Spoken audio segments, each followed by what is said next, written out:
Hi everyone, this is Anam. Welcome to PhD jobs and admission. So आज की इस video में हम लखनऊ यूनिवर्सिटी से रिलेटेड जो कि आपका रिसर्च मेथोडोलॉजी होता है 50% आपके जो सब्जेक्ट होता है यानी जो आपका एंट्रेंस एग्जामिनेशन होता है 50% जो है एमसीक्यूज आपको रिसर्च मेथोडोलॉजी से पूछा जाता है। यानी आपको टोटल एग्जामिनेशन में 70 एमसीक्यूज पूछा जाता है और 70 में से 35 एमसीक्यूज आपको रिसर्च मेथोडोलॉजी से पूछा जाता है, 35 आपके सब्जेक्ट से स्पेसिफिक आपको क्वेश्चंस पूछे जाते हैं। तो जैसे कि मैं आपको बता दूं, लखनऊ यूनिवर्सिटी के लिए पीएचडी एंट्रेंस एग्जामिनेशन के लिए एप्लीकेशन फॉर्म जो है अभी भी ऑनगोइंग है। लास्ट डेट है 16 जैन, ठीक है, यानी 16 जनवरी को आपके लास्ट डेट है एप्लीकेशन फॉर्म को फिलअप करने के लिए। यानी आपके पास गिनकर यहाँ पर 4 to 5 डेज ही रिमेनिंग है आपके एप्लीकेशन फॉर्म को आपको फिलअप करने के लिए। और जैसे ही एप्लीकेशन फॉर्म एंड होता है उसके बाद ये सारी इंफॉर्मेशन अपडेट करने की कोशिश करेंगे। तो हो सके तो आप बस एप्लीकेशन फॉर्म फिल कर रख दीजिए।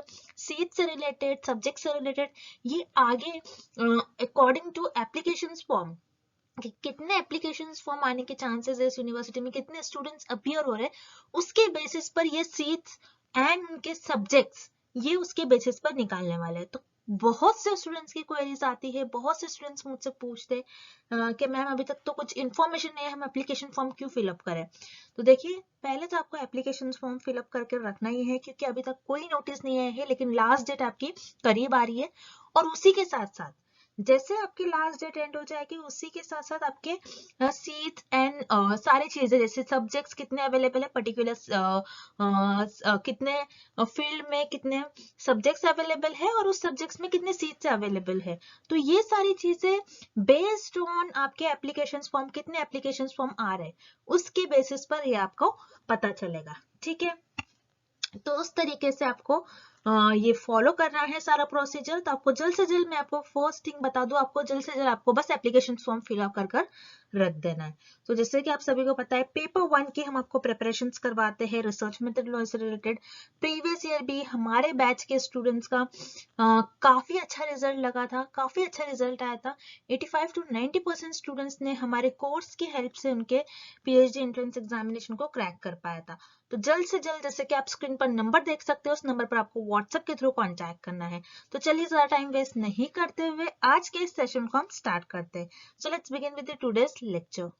सो एमसीक्यू से स्टार्ट करने से पहले मैं आपको बता दूं कि डीयू यूनिवर्सिटी के पीएचडी एंट्रेंस एग्जामिनेशन में टोटल आपको 50 एमसीक्यूज पूछा जाता है। 50 एमसीक्यूज जो होता है आपको, उसमें एक क्वेश्चन जो होता है, एक एमसीक्यूज जो होता है 4 मार्क के लिए होता है। तो उस तरीके से आपका टोटल पेपर 200 मार्क्स का होता है, जिसमें 100 मार्क्स आपका रिसर्च मेथोडोलॉजी पर बेस्ड होता है और रिमेनिंग 100 आपका सब्जेक्ट स्पेसिफिक होता है। तो 100 मार्क्स फॉर रिसर्च मेथोडोलॉजी आपको पूछा जाएगा। सो रिसर्च मेथोडोलॉजी के लिए मैं आपको बता दूं, यहाँ पर हम आपको कंप्लीट कोर्स प्रोवाइड कर रहे हैं और आपको एग्जामिनेशन में भी सिर्फ एग्जामिनेशन को क्वालिफाई करने के लिए मिनिमम 100 मार्क्स आपको एग्जामिनेशन में लेकर आना ही है। तो मैं आपको बता दूं, हमारे कोर्स के थ्रू आप इजीली पासिंग मार्क्स स्कोर कर सकते हो, यानी 100 में से 85 to 90 मार्क्स तक आपको हम गारंटी के साथ कहते हैं कि आपको एग्जाम में आ सकता है। हमारा ये 90% गारंटीड कोर्स है, जिसमें जैसे कि आप स्क्रीन पर देख सकते हो, हम आपको वीडियो लेक्चर्स प्रोवाइड करते हैं जो कि थियोरी एमसीक्यूज दोनों वीडियो लेक्चर्स है। मॉक टेस्ट है, टोटल 10 मॉक टेस्ट है। देन उसके बाद नोट्स हम आपको प्रोवाइड करते हैं and 1500 plus revision MCQs PDF. और ये जो सारा कोर्स है आपको दोनों लैंग्वेज में देखने मिलेगा, Hindi as well as in English. तो काफी, जैसे कि मैंने आपको कहा, 90% हमारा जो कोर्स है वो हमारा जो है टेस्टेबल कोर्स है। 90% स्टूडेंट्स हमारा हर टाइम सारे जो यूनिवर्सिटी के लिए होता है 90% एंड अबव रिजल्ट होता है। तो याद रखना है, ज्यादा टाइम वेस्ट नहीं करना है। आपके एग्जामिनेशन की भी डेट रिलीज हो चुकी है, तो आपको जल्द से जल्द हमारे कोर्स को परचेस करना है। परचेस करने के लिए स्क्रीन पर जो आपको नंबर नजर आ रहा है उस पर व्हाट्सएप के थ्रू आपको हमें कांटेक्ट करना है, या फिर आप हमारे ऐप के थ्रू भी स्टडी मटेरियल को एक्सेस कर सकते हो, जिसके लिए लिंक मैंने आपके साथ नीचे comment section as well as description box में भी शेयर कर रखा है। So that's it and let's begin with the MCQs. पहला प्रश्न, एक सेट स्कोर का माध्य 50 है और मानक विचलन 10 है। यदि प्रत्येक छात्र के स्कोर को दुगना कर दिया जाए तो नया माध्य क्या होगा? The mean of a set scores is 50 and standard deviation is 10. If the score of each student is double, the new median will be. So इस प्रश्न में जैसे कि आप देख रहे हो, हमें कुछ छात्रा है, कुछ छात्रा के कुछ स्कोर्स है। सो उनका जो स्कोर है उनका हमें मीन दिया गया है, यानी उसका हमें माध्यक दिया गया है जो कि 50 है, जो कि 50 है। अब और हमें कुछ इंफॉर्मेशन दी गई है जो कि है स्टैंडर्ड डिविएशन। स्टैंडर्ड डिविएशन जिसे हम कहते हैं मानक विचलन, ये दिया गया है 10। सो स्टैंडर्ड डिविएशन क्या होता है कि आपका डेटा कैसे स्प्रेड आउट है। ओके, स्टैंडर्ड डिविएशन क्या बताता है, डेटा किस तरीके से स्प्रेड आउट है। और मीन बताता है आपके डेटा की average value. Okay, average value बताता है आपके मीन के। ज्यादातर स्टूडेंट्स को मान लीजिए 50 मार्क्स, ज्यादातर स्टूडेंट्स का जो स्कोर होगा, ज्यादातर छात्राओं का जो स्कोर होगा वो 50 होगा। इसलिए इस जो डेटा है, सेट स्कोर्स है, उनका हमें मीन क्या जा रहा है 50। अब हमें इस केस में पूछा गया है कि जो छात्राओं के स्कोर्स है उससे अगर हम दुगना कर दे तो उस केस में हमारा जो नया जो हमारा मीडियन होगा वो क्या होगा, नया माध्यक क्या होगा। क्योंकि हमें यहाँ पर मीन दिया गया है, माध्य दिया गया है और मानक विचलन दिया गया है, मतलब स्टैंडर्ड डिविएशन दिया गया है, और हमें मीडियन पूछ रहा है। मीडियन क्या होता है पहले तो आपको ये पता होना चाहिए इस प्रश्न को सॉल्व करने से पहले। मीडियन मतलब आपका जो भी डेटा होता है उस डेटा की सेंटर वैल्यू और मिडल वैल्यू को हम कहते हैं मीडियन। अब जैसे कि यहाँ पर आपको मीन दिया गया है यानी माध्य दिया गया है और स्टैंडर्ड डिविएशन दिया गया है। सो याद रखिएगा ये दोनों भी वैल्यू आपको सिर्फ और सिर्फ कंफ्यूज करने के लिए एग्जामिनर ने दिया है। इससे आपका इस क्वेश्चन से कोई लेना देना नहीं है, बस आपको थोड़ा कंफ्यूज करने के लिए उन्होंने आपको मीन और स्टैंडर्ड डिविएशन की वैल्यू दी है। अब क्वेश्चन जब हम सॉल्व करेंगे तो क्वेश्चन की तरफ हम बढ़ते हैं। इन्होंने कहा कि स्टूडेंट्स के जो स्कोर है यानी छात्रों के जो स्कोर है उसको दुगना कर दिया जाए। मतलब मान लीजिए हम सपोज करते हैं कि स्कोर जो हो गए स्टूडेंट्स के, जो आपके छात्राओं के जो प्रत्येक छात्राओं के जो स्कोर होंगे कुछ इस तरीके से होंगे 2, 4, 6, 8 एंड 10। ये मान लीजिए छात्राओं के स्कोर्स है। अब हमें प्रश्न में ही बोला जा रहा है कि छात्राओं के जो स्कोर्स है उसको हमें दुगना करना है, उसको हमें डबल करना है। डबल किस तरीके से करेंगे, हम डबल कर देंगे। ओके, दुगना कर देंगे, जितनी वैल्यू है उसको उसमें 2 उसको दुगना कर देंगे, 2 से मल्टीप्लाई कर देंगे। सो ये क्या हो जाएगा 4, ये हो जाएगा आपका 8, ये हो जाएगा 12, ये हो जाएगा आपका 16 एंड ये हो जाएगा आपका 20। ओके, आपने क्या करा, हर एक नंबर को आपने 2 से मल्टीप्लाई कर दिया। अब आपने दुगना कर दिया। अब दुगना करने के बाद आपका जो ये नया मीडियन होगा, मीडियन क्या हो रहा है देखिए, मीडियन के क्या होता है कि आपके डेटा की जो मिडिल वैल्यू है, जो सेंटर वैल्यू है, उसे हम कहते हैं मीडियन। अब अगर मैं लेफ्ट साइड से देखूं, ये फर्स्ट सेकेंड थर्ड नंबर पर मुझे मिल रहा है 6, और अगर मैं राइट साइड से देखूं तो फर्स्ट सेकेंड और अगेन थर्ड नंबर पर मुझे मिल रहा है इस डेटा में 6। मतलब इस डेटा के जो मीडियन वैल्यू है वो है मेरी 6। ओके, मीडियन वैल्यू हमें पता चल गई जो कि है 6। अब जैसे कि हमने दुगना कर दिया हमारे ऑब्जर्वेशंस को, हमारे छात्राओं के स्कोर्स को हमने दुगना कर दिया। दुगना करने पर 6 का क्या हो जा रहा है, 6 हमारा जो डेटा है, सॉरी हमारा जो स्टूडेंट्स का जो स्कोर्स है, छात्राओं का जो स्कोर्स है वो क्या हो गया, डबल हो गया। किस तरीके से बढ़ गया, दुगना हो गया, जो था उसका दुगना हो गया। यानी मीन हमारा यहाँ पर 6 था तो 6 का हमने 6 का हमने डबल कर दिया, तो मीडियन भी हमारा क्या हो जाएगा यहाँ पर। इस केस में जब हमने डबल कर दिया हमारे ऑब्जर्वेशन को तो इस केस में भी आपका मीडियन क्या हो जाएगा 12। क्योंकि अगर आप लेफ्ट साइड से देखो तो थर्ड नंबर पर आपका 12 नंबर आ रहा है, और अगर आप राइट साइड से देखोगे तो थर्ड नंबर पर अगेन आपका 12 आ रहा है। यानी अगर हमने हमारे जो हमें क्वेश्चन में दिया गया है कि छात्राओं के स्कोर्स को हमने दुगना कर दिया गया, मतलब छात्राओं के जो स्कोर्स है उसको हमने डबल कर दिया, तो उस केस में हमारा मीन भी किस तरीके से बढ़ेगा, वो भी दुगना ही होगा। तो आपका इस प्रश्न का सही उत्तर हो जाएगा विकल्प बी, इंक्रीज्ड बाय डबल, दुगने से बढ़ा।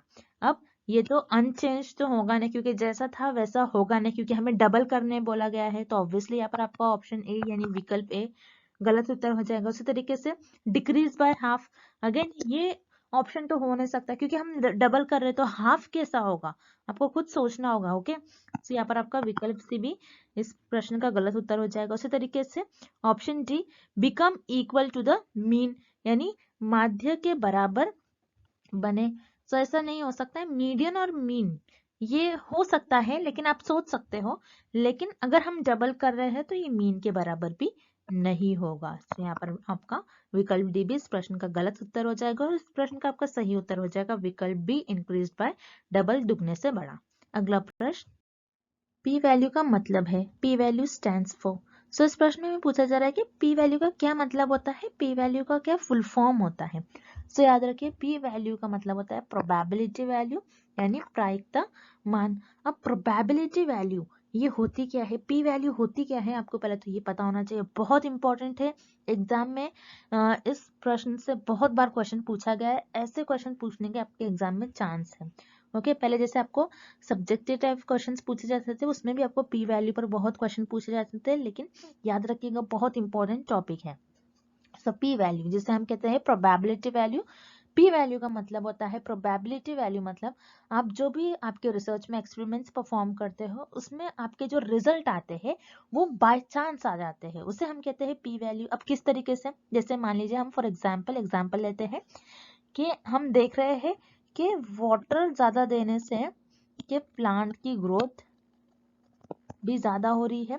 तो आपने एक्सपेरिमेंट परफॉर्म कर लिया, मान लीजिए आपने एक्सपेरिमेंट परफॉर्म कर लिया और आपने ये देखा कि वाटर ज्यादा देने से प्लांट की ग्रोथ भी ज्यादा हो रही है, आपको ये रिजल्ट मिले। लेकिन आप ये देखना चाह रहे हो कि वाटर ज्यादा देने से प्लांट की ग्रोथ भी ज्यादा हो रही है फिर नहीं हो रही है, लेकिन आपके जो रिजल्ट आ रहे हैं ये बाय चांस आ रहे हैं, यानी ये बताता है कि आपका जो प्लांट की ग्रोथ हुई है ये आपके वाटर की वजह से तो नहीं हुई है, हो सकता है किसी और वेरिएबल की वजह से हो।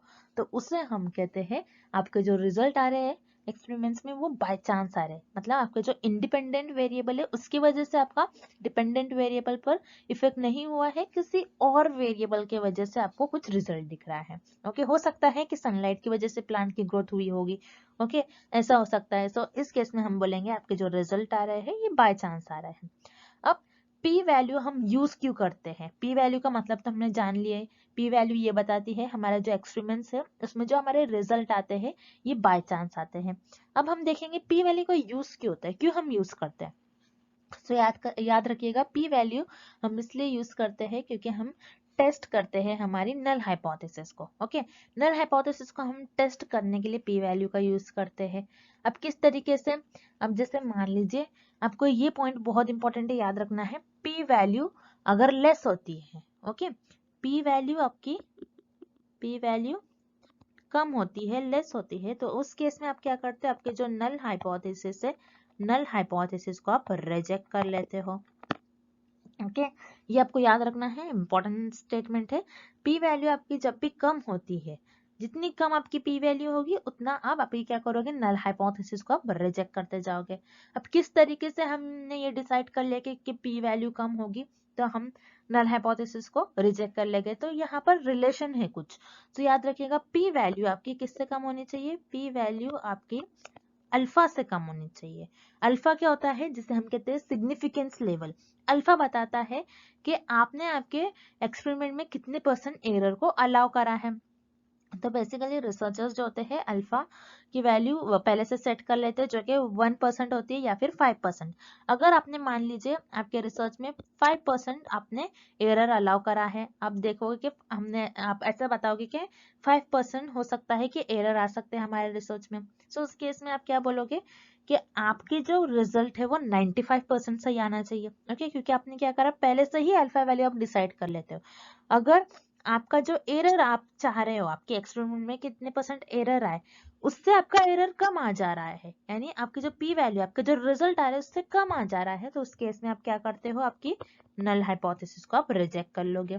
ओके अब नेक्स्ट केस, अगर पी वैल्यू आपकी पी वैल्यू क्या हो रही है आपकी अल्फा से ज्यादा आ रही है, ओके यानी आपने जितना एरर आपके एक्सपेरिमेंट्स में अलाउ करा था उससे ज्यादा आपको एरर देखने मिल रहा है, उससे ज्यादा आपको एरर देखने मिल रहा है, यानी आपके जो इंडिपेंडेंट वेरिएबल की वजह से आपके रिजल्ट नहीं आ रहे बल्कि कोई और वेरिएबल की वजह से आ रहे, तो ये एरर ही हो गया, आपको पता नहीं चल रहा कि किसकी वजह से आ रहे हैं।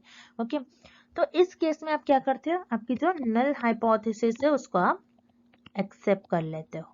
सो ये कुछ स्टेटमेंट है आपको याद रखना है। पहला मैंने आपको बताया कि पी वैल्यू जिसका फुल फॉर्म होता है probability value. Then next probability value का मतलब क्या होता है, प्रोबेबिलिटी वैल्यू मतलब आपके जो आपने एक्सपेरिमेंट्स परफॉर्म किए उसमें जो आपके रिजल्ट आ रहे हैं ये बाय चांस आ रहे हैं, ओके, बाय चांस आ रहे हैं, यानी आपके इंडिपेंडेंट वेरिएबल की वजह से रिजल्ट नहीं आ रहे, हो सकता है किसी और वेरिएबल की वजह से आपके रिजल्ट आ रहे हो, तो ये होता है आपका प्रोबेबिलिटी वैल्यू। अब पी वैल्यू यानी प्रोबेबिलिटी वैल्यू को किस लिए यूज करा जाता है, क्योंकि याद रखिए पी वैल्यू को हम इसलिए यूज करते हैं ताकि हम हमारी नल हाइपोथेसिस को टेस्ट करें और ये बताए कि हम उसे एक्सेप्ट करने वाले या फिर हम रिजेक्ट करने वाले। सो याद रखिएगा जितनी कम आपकी पी वैल्यू होगी उतना आप आपकी नल हाइपोथेसिस को रिजेक्ट कर लोगे। और आपकी पी वैल्यू आपकी अल्फा से कम है। अल्फा क्या होता है, सिग्निफिकेंस लेवल, यानी यहाँ पर रिसर्चर बता देते हैं कि हम हमारे एक्सपेरिमेंट्स में इतने परसेंट एरर अलाउ करेंगे, कि इतने परसेंट एरर आ सकते हैं एक्सपेरिमेंट में। सो ये होता है आपका अल्फा, जिसे हम कहते हैं सिग्निफिकेंस लेवल। अगर आपकी पी वैल्यू अल्फा से कम होगी तो उस केस में आप आपकी नल हाइपोथेसिस को रिजेक्ट कर लोगे। और अगर आपकी पी वैल्यू अल्फा से ज्यादा होगी, यानी आपके जो एरर्स है अपने जितने अलाउ करे थे उससे ज्यादा आपको एरर मिल रहा है, तो उस केस में आप क्या करोगे, आपकी नल हाइपोथेसिस को एक्सेप्ट कर लोगे। तो ये होता है आपका पी वैल्यू, जिसे हम कहते हैं प्रोबेबिलिटी वैल्यू। सो इस प्रश्न का आपका सही उत्तर हो जाएगा विकल्प ए। अगला प्रश्न, एक शोध अध्ययन में चुने गए चर में से एक छात्र के माता पिता का व्यवसाय जैसे व्यापार, खेती, सेवा यदि ये था, ये किस स्तर का माप है? In a research study, one of the variables selected was students' parents' occupations such as business, farming, service, etc. What level of measurement is this? So इस प्रश्न में पूछा जा रहा है, एक स्टूडेंट है, एक छात्र है, उनके माता पिता का कुछ ऑक्यूपेशन है, और जैसे उनको ऑक्यूपेशन बिजनेस, फार्मिंग, सर्विस, ये ऑक्यूपेशन था।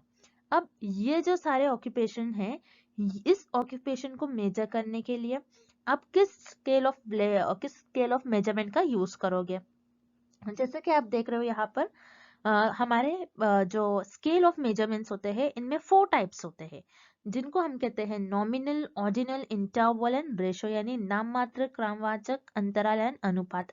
सो ये स्केल ऑफ मेजरमेंट बहुत इंपॉर्टेंट होते हैं एग्जाम में। इस टॉपिक से कंपलसरी आपको 1 और 2 क्वेश्चन देखने ही मिलेगा। सो आपको बहुत अच्छी तरीके से याद रखना है ये स्केल ऑफ मेजरमेंट को। कुछ आपको इस शॉर्ट फॉर्म से याद रखना है, नॉयर,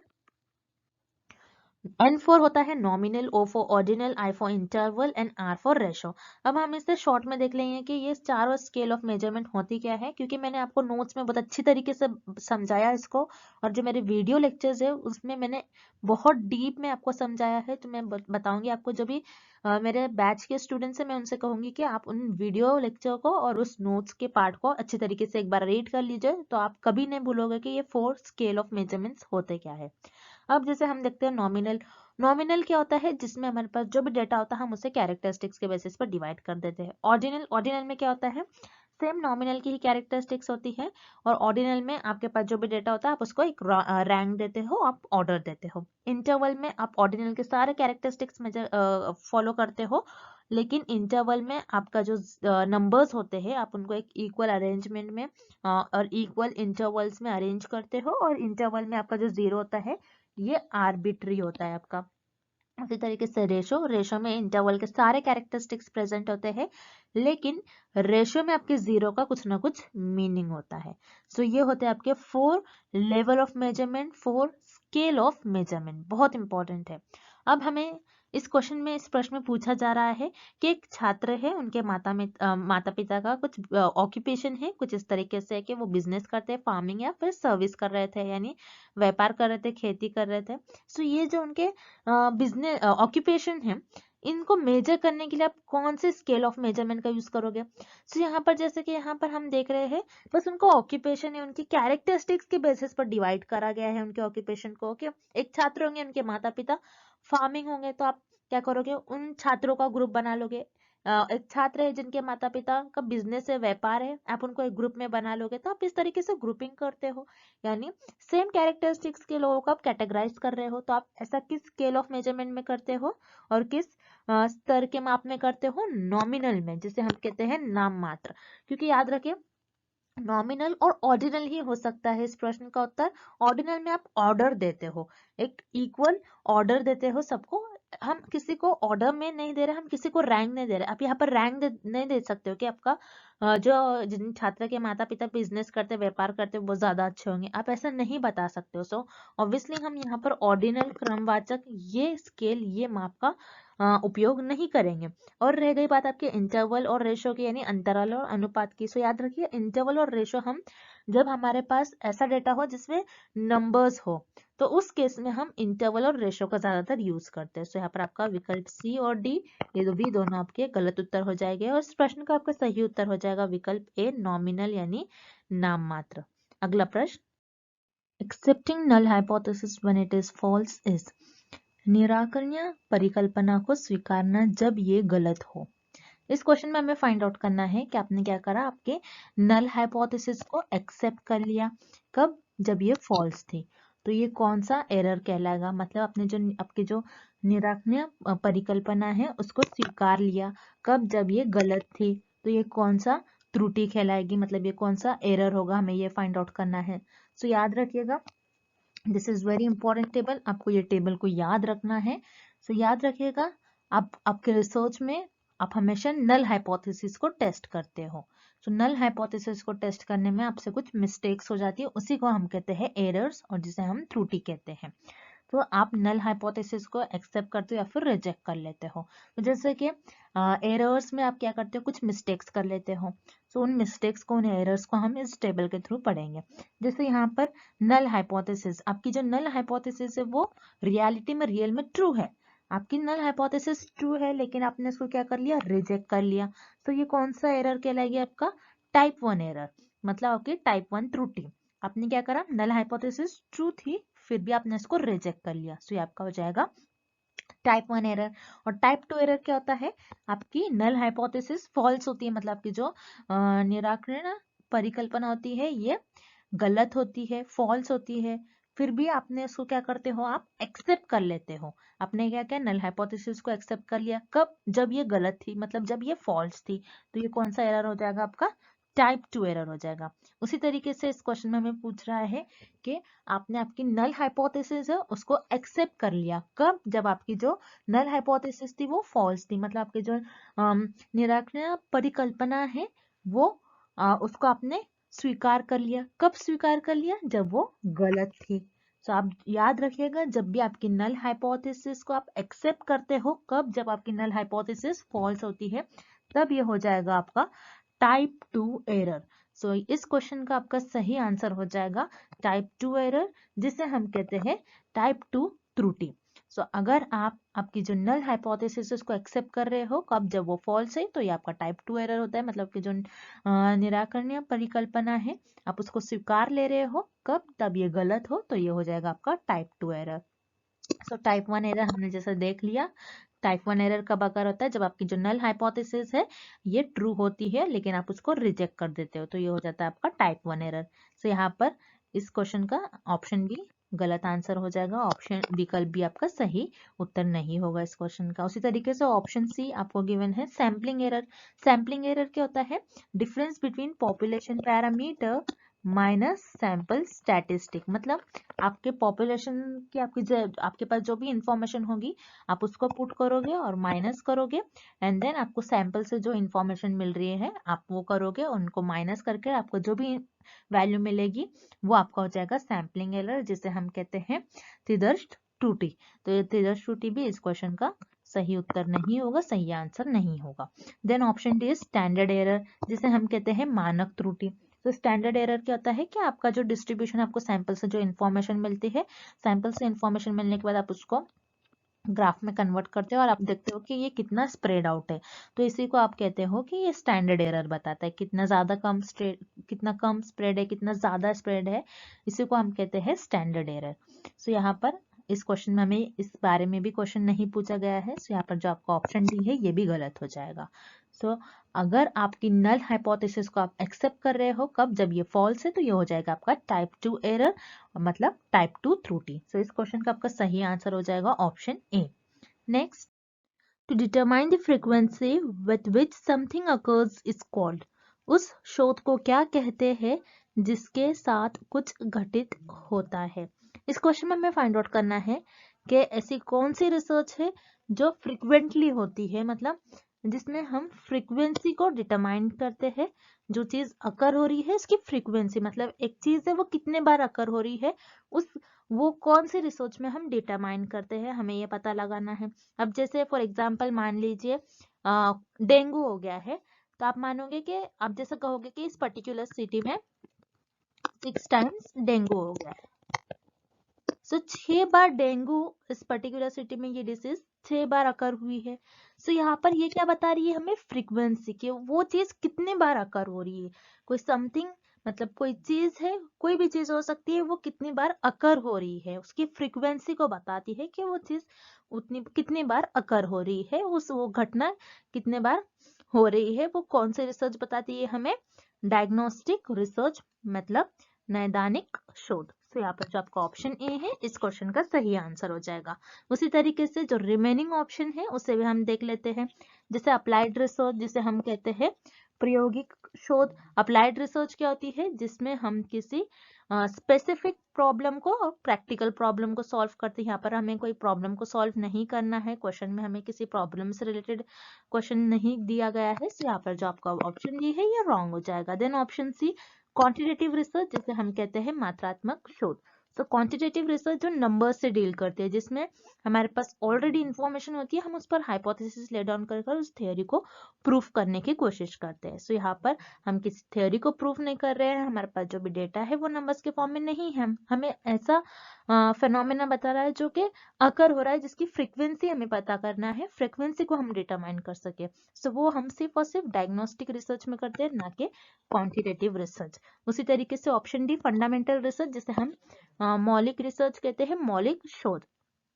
सो फंडामेंटल रिसर्च में हम new theories, new concept, new ideas को डेवलप करते हैं। सो यहाँ पर जो आपका ऑप्शन डी है ये भी रॉन्ग हो जाएगा।